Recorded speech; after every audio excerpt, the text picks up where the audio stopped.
ازيكم عاملين ايه؟ النهارده هنعمل محشي بطريقه سهله وجديده ومن غير حبايه رز واحده. طبعا الطريقه دي موفره جدا ومغذيه جدا، وطبعا الناس اللي هتناسب الناس اللي بتعمل دايت يا جماعه او بتخسس. تمام. الطعم مميز جدا وهيعجبكم قوي من اول مره.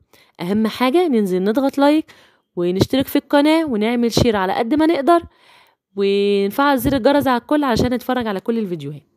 بصوا بقى المحشي بتاعي، بصوا مستوي ومفلفل كده، ومش عاوزه اوصف لكم بقى على الريحه والطعم. يلا بينا نسمي الله ونشوف الطريقه بتاعتنا. عندي كده مكعب من الزبده في طاسه،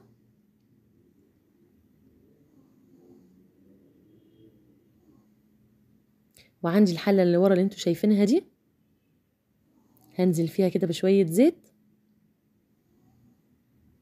هنزل بس كده بالفريك بتاعي اللي انا منقيه وغسلاه ومصفيه، هنزل بس بشويه زيت ورا، وهنزل بالبصل بتاعي المفروم. تمام.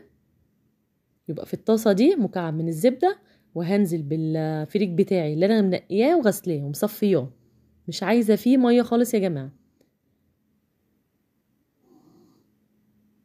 هسيب بقى البصلايه بتاعتي تدبل، وطول ما انا واقفه كده هحمر في الفريك بتاعي كاني بحمر رز. تمام.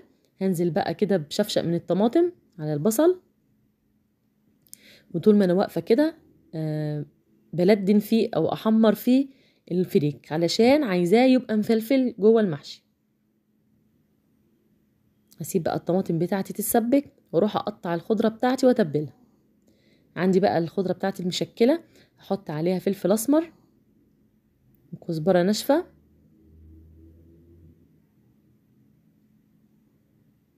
وملح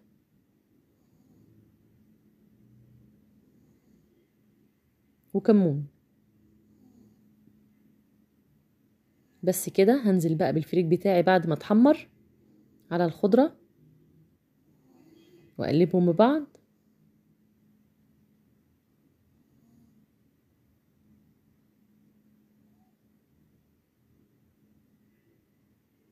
ننزل بقى بالطماطم او بالتسبيكه بتاعتنا.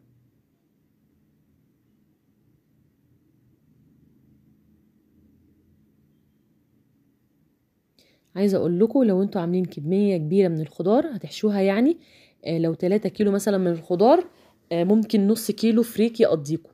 انما لو مثلا كيلو ونص من الخضار، ربع كيلو فريك ب5 جنيه هيقضي الغرض وهيفيد كمان. اي نوع خضار، ممكن كوسه، بتنجان، ممكن الكرنب عادي، ورق العنب، الفلفل، اي نوع خضار محشي عادي خالص يا جماعه، وخلطه عاديه خالص. بس اللي بيفرق ان القيمه الغذائيه عليناها، ان الفريك مغذي جدا، وطبعا مش هيتخنى زي الرز. تمام. وطبعا تغيير، عايزه اقول لكم لو انتوا ولادكم مش قايلين لهم ان ده فريك، ممكن ما يلاحظوش الفرق يا جماعه، لانه مفلفل زي الرز بالظبط. هسيب بس كده اللي انا احشيه، هسيب عقلة صابع علشان اضمن ان اللي هو ما يطلعش يعني الحشوة بتاعته بره، لانه بيزيد زيه زي الرز بالظبط. بصوا بقى كده مستوي ومفلفل، وعايزه اقول لكم طعمه حلو جدا. يا رب يكون الفيديو عجبكم واستفدتوا منه. مع السلامه.